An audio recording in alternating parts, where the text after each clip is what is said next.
Palavra do Senhor, em Gálatas capítulo 3, versículo 11, você conhece muito bem esse texto, e ele diz: e é evidente que pela lei ninguém será justificado diante de Deus, porque o justo viverá da fé. Acho que está pronto aí na projeção, você pode ler comigo?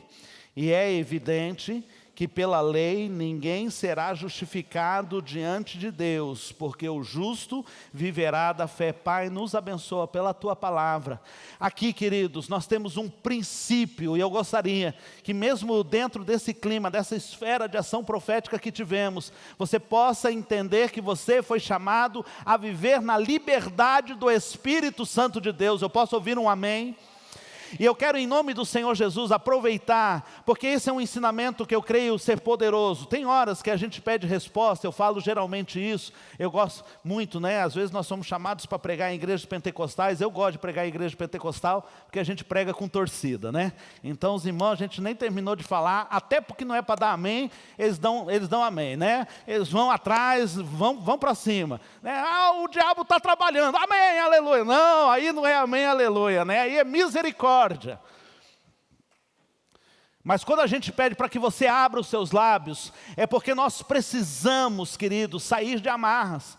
Você já tentou orar em silêncio? Você já tentou orar ali silenciosamente? Você já percebeu como a sua mente é traiçoeira e ela te leva para outros lugares que nem é o lugar da sua intercessão? É por isso que eu digo que quando nós exercitamos os nossos lábios para abri-los, para romper mesmo essa esfera física no mundo espiritual, aleluias, glórias a Deus, não de maneira inconsciente, mas permitir que a gente possa manifestar a nossa fé em palavras, isso é muito importante, é um princípio bíblico, tanto para a salvação. A palavra do Senhor diz que a salvação só vem pelo ouvir, e ouvir a palavra de Deus. E como ouvirão se não há quem pregue? A palavra, ela tem esse poder, inclusive na obra da salvação. E quando nós abrimos os nossos lábios para buscar ao Senhor, para glorificar o nome do Senhor, nós vamos de fato mudando a atmosfera do lugar que nós estamos, em nome do Senhor Jesus. Eu já tive a alegria, né, de abrir 3 trabalhos e ser pastor num trabalho que era recém-iniciado. E também nesses movimentos a gente muitas vezes tinha que mudar de lugar. Isso acontecia com frequência. Era incrível como os primeiros cultos num novo lugar eram tão difíceis de fazer, eram tão pesados de fazer. Eu já fui abrir igreja onde antigamente era bar, né? Bar de esquina, bar da onde as pessoas estavam. E quando você vai para aqueles primeiros cultos, pastor, é pesadão, é difícil, parece que não rompe. Você prega, parece que a palavra cai que nem um tijolo no seu pé. Não há resposta espiritual. Por quê? Porque mesmo no mundo físico, nós precisamos ganhar espiritualmente. Quando você entrar na sua casa, comprou casa nova, olha, vou te dar esse conselho, dá trabalho para o nosso pessoal da intercessão. Primeira coisa, na casa nova, põe o povo da intercessão lá, faz oração, rompe, quebra tudo o que já pode ter sido feito ali em nome do Senhor, e entra na liberdade que é em Cristo Jesus. Nós precisamos aprender a viver nessa dimensão da liberdade. A palavra do Senhor diz que o justo vive da fé. E uma coisa é fazer religiosamente alguns atos, como se fosse uma rotina espiritual. A outra é você viver realmente na dimensão do espiritual. E aí, Paulo fala algo muito importante, capítulo 1, versículo 6, esse evangelho da fé, ele aponta para a graça. Vamos todos juntos? Estou muito surpreso em ver que vocês estão passando tão depressa daquele que o chamou da graça de Cristo para outro evangelho. E aí a gente precisa entender que o nosso evangelho, o evangelho verdadeiro, o evangelho da palavra do Senhor, o evangelho de Cristo Jesus, ele aponta para a obra da graça. E Paulo está dizendo, a gente não vai fazer todo o estudo do livro de Gálatas, mas o grande impasse da vida do livro de Gálatas é esse, a grande luta de Paulo, quando escreve o livro de Gálatas é esse, a igreja abandonando princípios espirituais da fé, para entrar numa religiosidade morta. Eu acredito porque a Bíblia manda que faça assim, em unção dos enfermos, em usar o óleo, mas eu não coloco no óleo a minha fé. Eu vou contar um pequeno testemunho. No começo do ministério, ali numa igreja chamada Igreja Batista em Jardim Cerradinho, onde foi meu primeiro ministério como pastor ordenado, nós fazíamos as visitas e havia ali na localidade uma mulher cheia de pústulas. Ela estava tomada de feridas e pústulas em todo o seu corpo. Realmente assim, é uma coisa difícil. Eu já falei isso para a Sandra, para algumas outras pessoas. Eu admiro muito o profissional da enfermagem, porque o enfermeiro, ele lida com situações que às vezes não são tão simples, né, de lidar com enfermidades, e eu sou daquele jeito meio... chama-se empatia. Se a pessoa fala assim, então eu tive um acidente, quebrou minha perna, eu já sinto a dor aqui, queridos, eu não posso nem ouvir direito. Então, tem algumas situações que me afligem assim.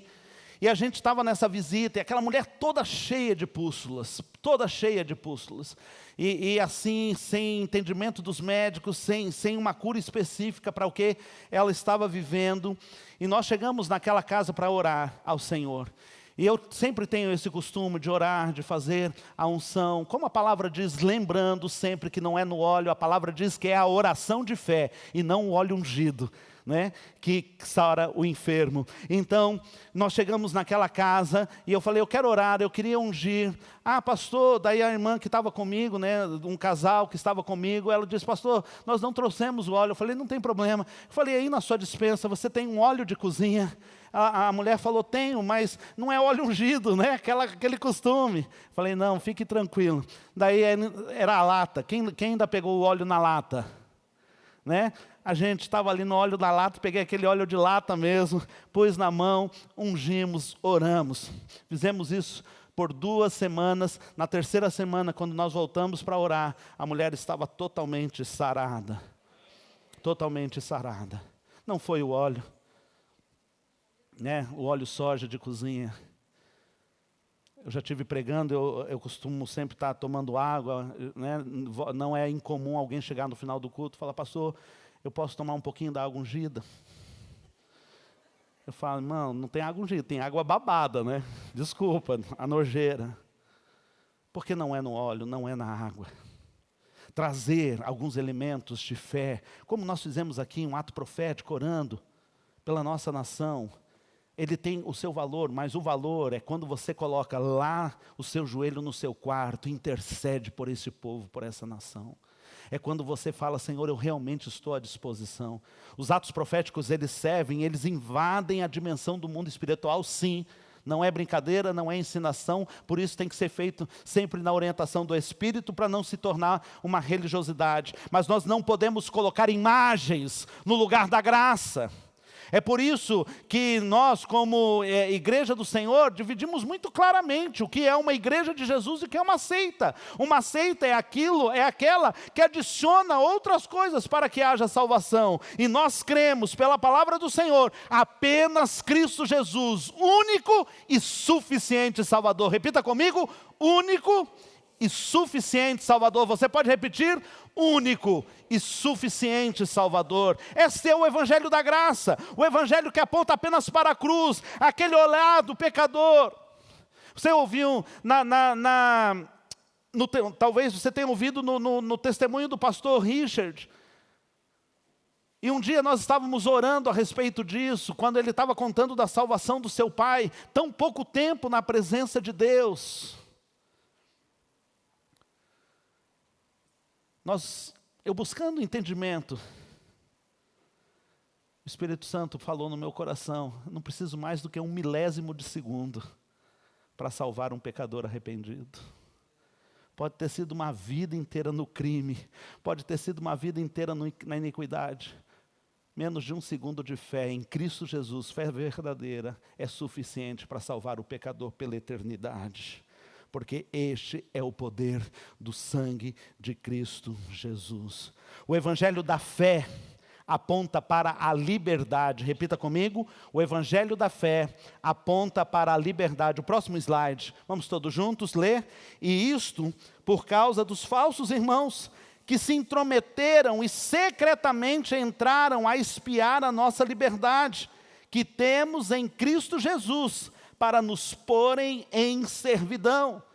Paulo estava falando ali daqueles que queriam trazer os elementos do judaísmo para o cristianismo. E por mais que a nossa origem, ela está muito ligada no judaísmo, por mais que ela esteja ali muito ligada à história de Israel, o cristianismo não é um judaísmo reformado. O cristianismo é uma nova vida em Cristo Jesus. Por mais que os elementos do Antigo Testamento falam a nossa fé, o candelabro, o Santo dos Santos, a Arca da Aliança, todo aquele aspecto que estava envolvido ali no templo, todo aquele aspecto que estava envolvido na fé judaica, é uma sombra que aponta para Cristo. Mas nós não somos uma continuidade do judaísmo. O cristianismo é a nova proposta de Cristo, em Cristo Jesus para a salvação daquele que crê. E quando você é levado a viver uma escravidão religiosa, isso é muito problemático, porque a sua salvação não está em você frequentar o culto, você está aqui porque você ama aquele que te chamou e te libertou, não porque é uma obrigação religiosa. Eu não entrego o dízimo por outros motivos, para que eu possa de alguma maneira pagar a minha salvação, não. Eu entrego a minha contribuição, eu entrego o dízimo ao Senhor, porque é um jeito de eu entender que o coração de Deus agora está tomando lugar no meu coração sobre as minhas finanças. Não se trata de religiosidade, se trata de uma fé firmada única e exclusivamente em Cristo Jesus. Não permita que a sua liberdade em Cristo Jesus seja consumida por um espírito de religiosidade. Aqui existem duas citações. A primeira é de Leon Tolstói, e ele diz: não alcançamos a liberdade buscando a liberdade, mas sim a verdade. A liberdade não é um fim, mas é uma consequência. E depois, Benjamin Franklin diz: aqueles que abrem mão da liberdade essencial por um pouco de segurança temporária, não merecem nem liberdade, nem segurança. Sabe, a gente precisa entender que a liberdade é o maior princípio da libertação que nós temos em Cristo Jesus. Nós vivemos na liberdade. Todos os dias, antes de vir para o culto, eu me pergunto como pastor, por que eu estou indo lá? Sempre que eu vou entregar a minha oferta, eu me pergunto, por que eu estou fazendo isso? Conta a história de que aquele homem levantou, chegou de manhã e foi acordado pela sua mãe, dizendo: filho, filho, filho, acorda, acorda, está na hora de ir para a igreja. Não, hoje não, hoje não, hoje não. Filho, filho, filho, filho, acorda, está na hora de ir na igreja. Me dá 2 motivos, mãe, para eu ir na igreja, que eu vou. Ela falou: primeiro, hoje é domingo. Segundo, você é o pastor, levanta e vai. O que me traz a este lugar? O que me conduz à presença de Cristo? O que me faz levantar as mãos e cantar louvores? O que me torna obcecado em conhecer a palavra e me aprofundar a palavra? Eu preciso fazer este caminho na liberdade de Cristo. E liberdade, ela não está relacionada diretamente a prazer. Ah, não estou com vontade, né? Não tem nada a ver com a vontade, com aquele desejo carnal, porque muitas vezes a minha vontade, a minha carnalidade quer me consumir para outro lado. Liberdade é princípio. Quem não entende liberdade por princípio, já está escravo, mesmo que aparentemente esteja livre.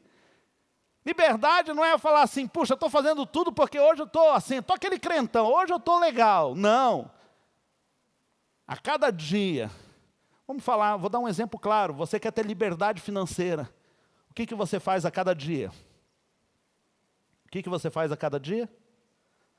Levanta e trabalha, porque você quer conquistar liberdade financeira. E você não trabalha só quando você está disposto, você não trabalha só quando você está animado, você não trabalha só quando você quer, você trabalha porque você sabe que para conquistar e manter a sua liberdade financeira, você precisa fazer mesmo quando não está animado por isso. Porque liberdade é um princípio. Por isso eu busco desse mesmo princípio para dentro do meu casamento. Nem sempre Nem todos os dias de um casamento são dias de flores. Há dias difíceis, há dias de luta, há dias de incerteza. Talvez Adão foi o único homem no mundo que não acordou pensando, será que era para eu ter casado com Eva mesmo? Não tinha essa dúvida, só tinha uma, né? Mas todos passam por dúvidas, por lutas, por incertezas, batalhas dentro do relacionamento, diferenças, acertos que têm que ser feitos. Mas o que mantém um casamento? É simplesmente, tá bom, tá lindo, tá gostoso, tá maravilhoso. Poxa, que legal, que a maior parte do tempo tenha que ser assim. Mas nos dias de luta, é a minha liberdade moral, é o meu princípio de liberdade moral, de ética, de valores. É isso que me faz prosseguir. Por que casamentos, queridos, eu sempre tento lembrar esse conceito. O casal chega para mim no gabinete dizendo, pastor, nós queremos nos casar. Eu pergunto, por que vocês querem casar? E eles respondem o quê? Vocês já sabem a resposta. A gente quer ser feliz. A gente quer ser feliz, a gente se ama, a gente quer ser feliz, a gente quer se casar. Vamos lá casar. Entra o casal no meu gabinete. Pastor, a gente quer separar. Fala, por quê? Não dá mais não, a gente não está entendendo. Mas por que vocês querem separar? A gente quer ser feliz. Querer ser feliz não é o que mantém um casamento. O que mantém um casamento é estar firmado nos princípios da liberdade em Cristo Jesus. Ninguém casa querendo dar errado, né, queridos? Quem aqui casou assim? No dia do casamento, noivo esperando, é do outro lado, né? É aqui, né, cerimonialista? É aqui, né? Noivo esperando, lá. Essa aí vai sofrer na minha mão. É assim, irmão, no dia do casamento? Está entrando ali, está com aquele sorrisinho, mas e ela vindo lá, olhando para ele, fala, esse vai comer o pão que o diabo amassou. É assim? É assim? Não. A gente casa querendo ser feliz, a gente casa com sonhos, a gente casa com perspectivas. O que rouba a liberdade do nosso casamento? São escolhas. São escolhas, se eu não escolho ser um casal todos os dias, vai dar errado. Houve uma época em que eu fui chamado para fazer parte de um time, assim, que inclusive hoje está detonando no Brasil, mas isso ia me roubar de dentro de casa. E a gente, eu teria muito trabalho, estaria pregando fora, fazendo conferências e tudo mais. E quando nós colocamos em oração, o que nos regeu, além de entender a vontade de Deus para o meu ministério, eu fui chamado como pastor para a igreja, era que também a nossa família seria submetida a algo que não estava naquilo que a gente havia planejado como família, como casal. São escolhas. Cada vez que você fala assim, eu vou voltar para casa para almoçar, é mais difícil, é mais longe, é até talvez mais custoso, mas eu vou voltar para fazer a refeição com a minha esposa, para estar juntos. Cada vez que a gente decide desligar a televisão e ter um tempo mais de conversa, são escolhas pelo princípio da liberdade. É por isso que tem muita gente vivendo dentro do casamento se sentindo preso, se sentindo aprisionado.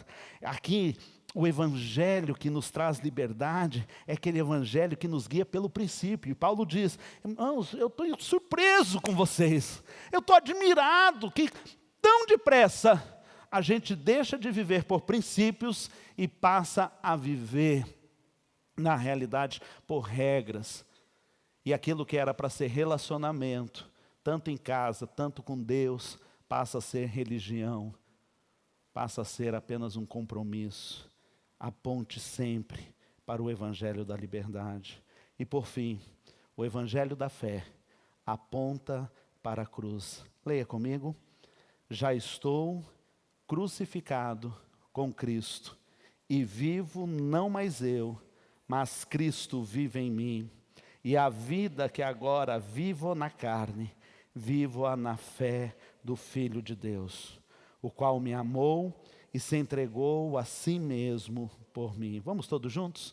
Já estou crucificado com Cristo, e vivo não mais eu, mas Cristo vive em mim.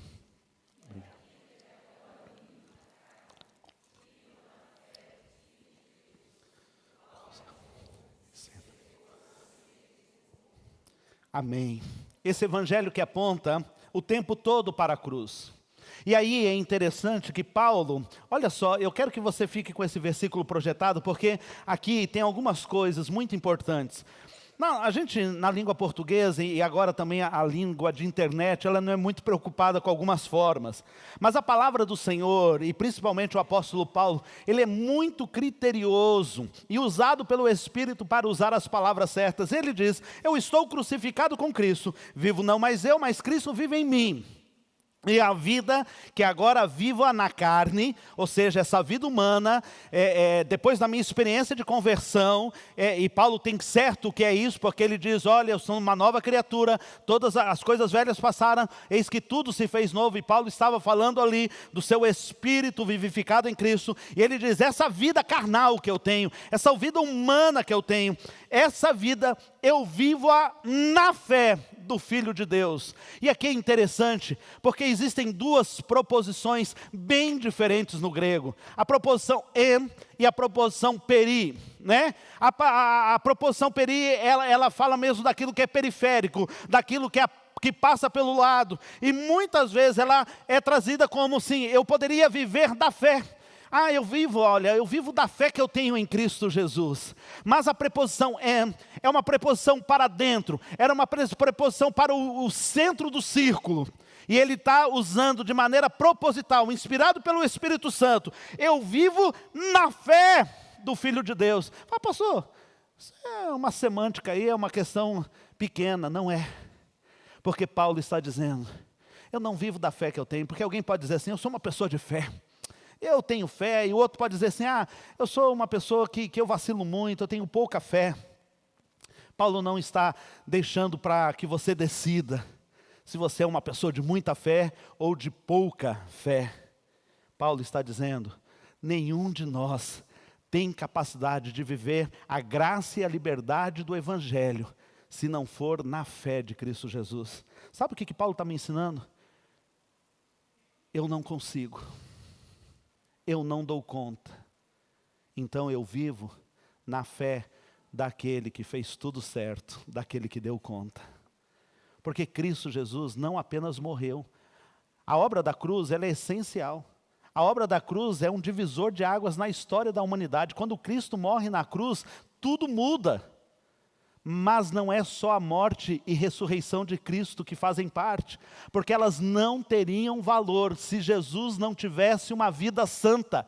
Nele não foi achado pecado nenhum, e ele foi tentado em tudo, mas não se achou nele pecado. O que deu autoridade para a morte de Cristo Jesus, ter poder para me salvar e te salvar, foi a vida santa que ele teve. E Paulo está dizendo, a vida que eu tenho que viver na carne, que eu não dou conta de ser santo como Jesus foi, eu não dou conta de viver tão em retidão como Jesus viveu, eu não consigo viver da fé que eu tenho em Cristo, então eu vivo na fé de Cristo Jesus, é naquilo que ele viveu, é na autoridade do que ele conquistou, é na autoridade do poder do seu nome que eu vivo.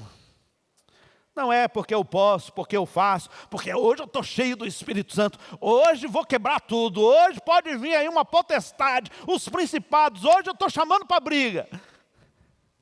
Vai cair, com certeza. Mas ele diz, eu vou na autoridade do nome de Cristo Jesus. Tem até um episódio no Novo Testamento,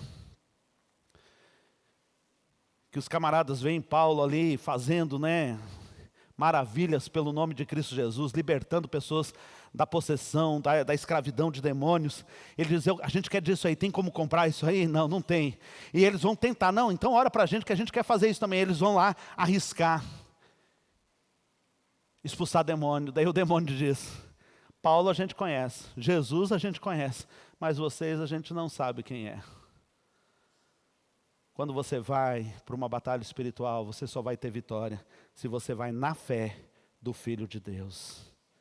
Por isso a salvação, e por fim eu quero terminar, ela é na sua vida. Pode passar o próximo slide.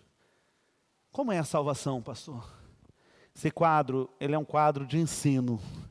Eu digo que ele não é um quadro profético, ele é um quadro de entendimento, para que você entenda como é o processo de salvação na sua vida. O processo de salvação na sua vida, primeiro é um ponto no início. Lá no passado, O dia em que você, claro, se você já fez isso, o dia em que você aceitou Jesus como seu único e suficiente Salvador.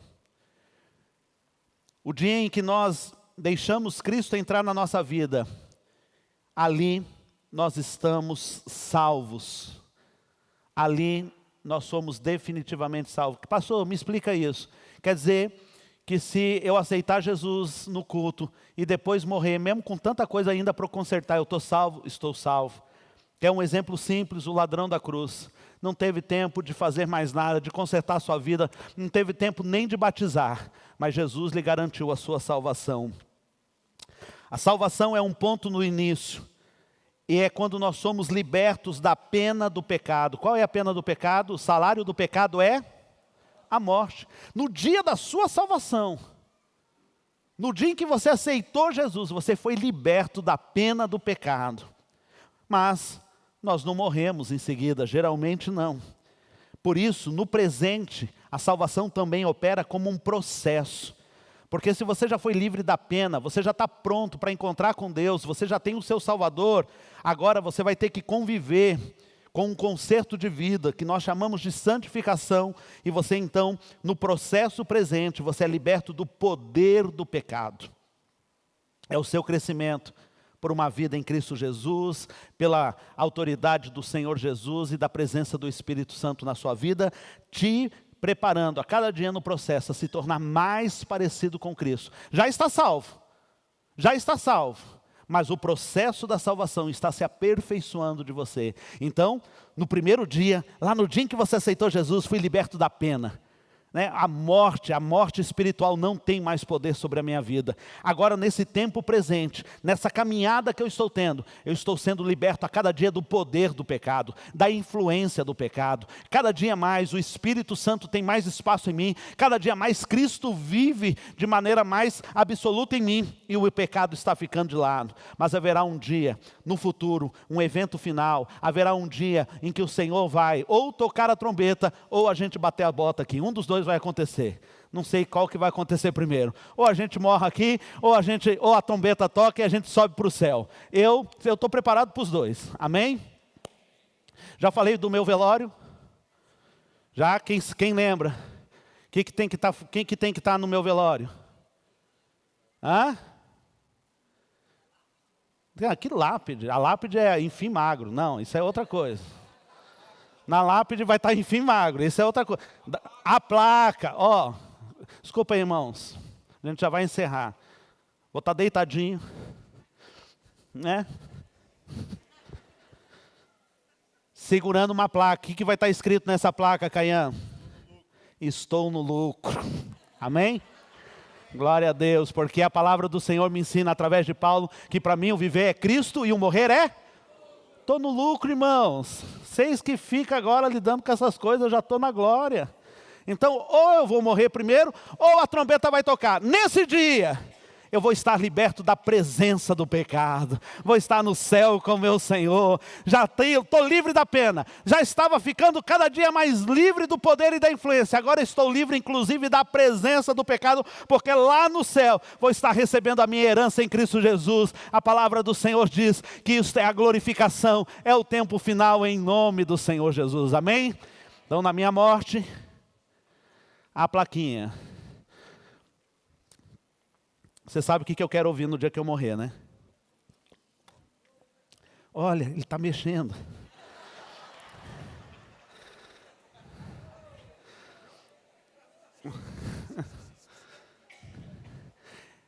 Você é salvo em Cristo Jesus.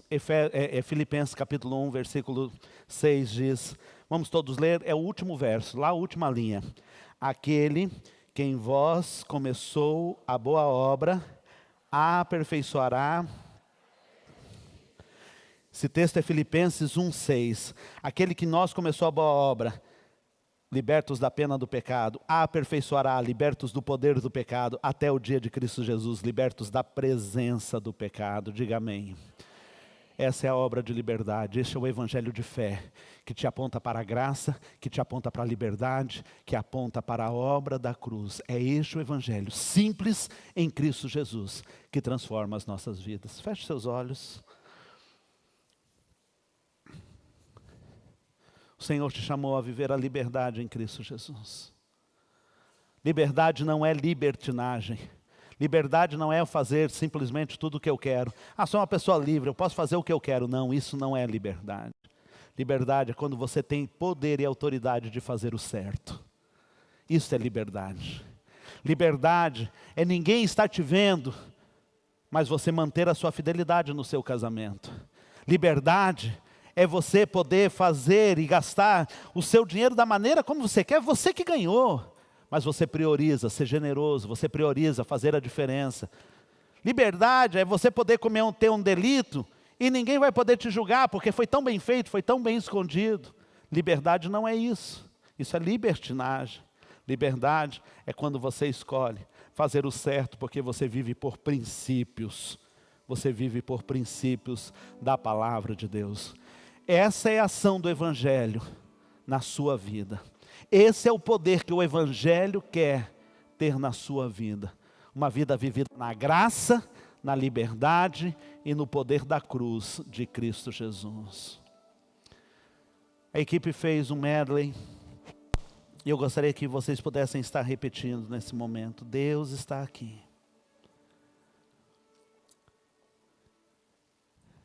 E eu queria que enquanto nós estivéssemos adorando ao Senhor com essa música, você pudesse estar declarando a sua liberdade em Cristo Jesus. No poder do Espírito Santo de Deus, que age na autoridade de Cristo Jesus para curar, para restaurar. Você que teve acesso à sala do trono, você que pode entrar pelos átrios, o mais íntimo lugar com Deus, porque Cristo Jesus, na sua obra da cruz, rasgou o véu que separava. Você que agora pode viver em liberdade, ter acesso direto ao coração do Pai, através de Cristo Jesus. Este é o Evangelho. Este é o Evangelho. Este é o Evangelho do justo que vive pela fé. Este é o Evangelho da fé, com o qual o Senhor Deus tem compromisso. O Evangelho que vai poder fazer você no último dia da sua vida, poder dizer: eu estou em paz, agora eu estarei no lucro. Em nome de Jesus.